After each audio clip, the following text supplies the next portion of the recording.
Ya. Soal hadis yang intinya menyebutkan bahwa membunuh cicak atau tokek mendapat pahala, baik sekali pukulan, 2 kali sampai 4 kali. Karena jika memang seperti itu terlihat kejam menurut saya. Masya Allah. Bagaimana Ustaz? Teman-teman sekalian, persoalan sebelum masuk ke cicak dia. Ya, sebelum masuk ke cicak.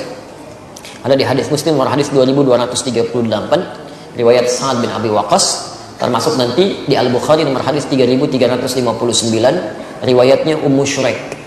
Sebelum masuk ke persoalan cicak, Anda mesti pahami dulu hikmah Allah ketika menciptakan sesuatu makhluk apapun itu terdiri setidaknya dari 3 hal. 3 hal.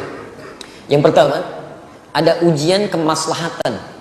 Di makhluk itu dicipta supaya kita mengambil maslahat kebaikannya aja dari situ. Seperti saat Allah menciptakan lebah misalnya. Allah ciptakan lebah, ya. Ketika diciptakan kan buat supaya kita ngambil madunya kan. Madunya ambil. Masya Allah, antum nggak pernah persoalkan lebahnya. Diambil manfaatnya dari madunya, dari sengatannya untuk obat dan sebagainya.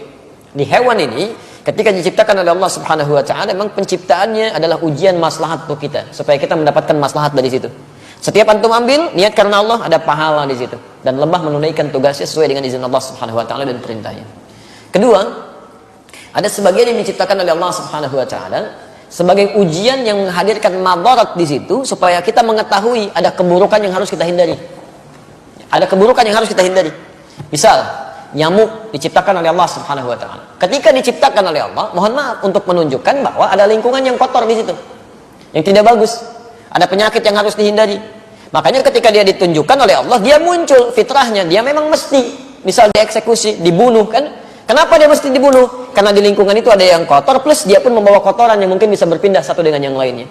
Di pelayanan kehidupannya, tasbihnya kepada Allah, memang khidmatnya untuk menunjukkan ada tanda yang kotor nih pada diri saya. Ada sesuatu yang buruk di lingkungan Anda. Jadi nyamuk tuh ketika datang, dia membawa sesuatu yang baik untuk kehidupan kita. Cuman dilihat dengan persepsi yang kotor. Ini ada ujian madarat maksud kita. Ya. Ini ada yang kotor, yang gak bagus. Kita bunuh nyamuk di situ, menghilangkan kotoran yang ada di dalamnya. Tapi diciptakan oleh Allah untuk menandakan ada sesuatu yang harus kita hindari untuk kebaikan kita. Makanya ketika Allah menciptakan nyamuk ataupun lalat, ya Masya Allah turun ayat di situ. Quran surah kedua Al-Baqarah ayat 26, posisi paling kanan dari tengah sampai dengan ke bawah. Innallaha la yastahi an yadriba mathalan ma ba'udatan fama fawqaha.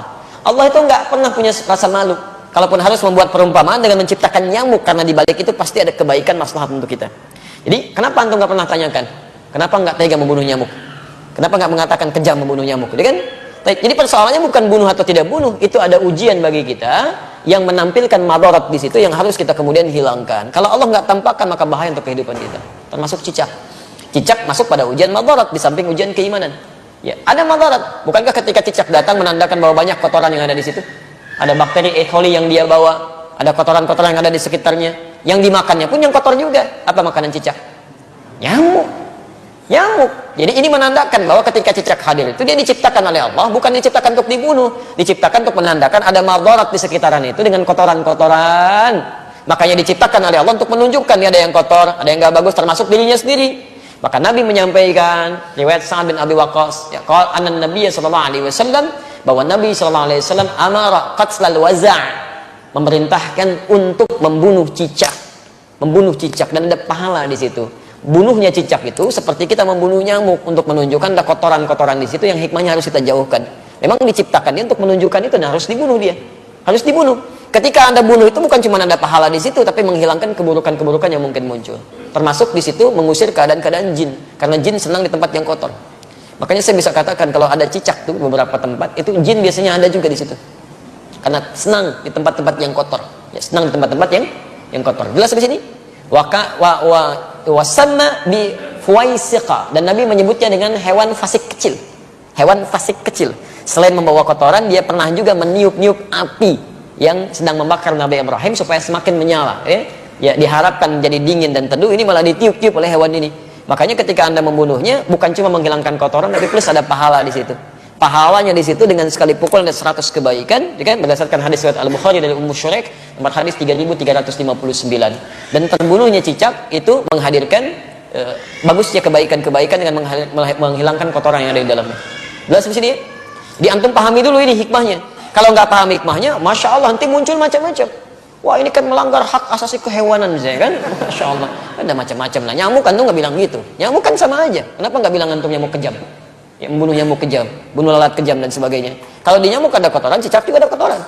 Ya, jadi sama aja sebetulnya. Di ini yang kedua gambaran keimanan kita untuk mengikuti petunjuk syariat. Ada yang ketiga, ujian yang sifatnya penunjukan karakter. Penunjukan karakter. Bisa saat Allah menciptakan monyet, gitu kan? Nah, di Quran surah kedua ayat 65. Ya, lihat kalimatnya. Monyet diciptakan untuk menunjukkan karakter yang muncul pada masyarakat Yahudi. Ya, lihat. Wa qulna kunu qiradatan khasiin. Ya, kami katakan, jadilah kalian kera-kera yang dihinakan. Kera-kera yang dihinakan. Kenapa Yahudi dikutuk menjadi kera? Kami pernah punya kajian tafsir di Tripoli. Saya mintakan murid-murid kami pada saat itu untuk praktek langsung di kebun binatang. Dan kita pernah ujikan juga di sini dengan sebagian teman-teman di Kiai. Jadi kita praktek tafsir ke kebun binatang. Dibagi kelompok, keluarkan semua ayat-ayat di Quran yang terdapat kata binatang di situ.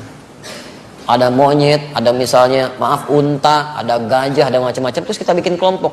Ini kelompok unta, kelompok gajah, kelompok monyet, macam-macam. Analisis. Apa keistimewaan dan keunikan hewan-hewan ini? Dan presentasikan. Saya langsung saja, begitu ada kelompok monyet presentasi, dia sampaikan, Ustaz, ketika kami lemparkan kera itu dengan satu makan, dia tangkap dengan tangan kanannya begini. Kemudian kami lempar lagi, dia tangkap dengan kirinya begini. Lempar lagi, tangkap dengan kakinya dia begini. Lempar lagi kaki yang satunya lagi. Begitu ada kawanan lain masuk ke situ, dia akan usir, nggak boleh. Tapi kalau dia sudah nggak suka dengan makanan dia akan datang ke tempat yang lain, dia obrak-abrik tempat itu tuh. Mirip kejadian dengan yang sekarang tuh. Ya, dia ambil ini, ambil itu, monopoli ini, monopoli itu, bikin orang lain bangkrut, macam-macam dan sebagainya. Begitu sudah nggak suka masuk ke satu tempat, yang di situ suruh keluar semua. Sama kan, menunjukkan karakter.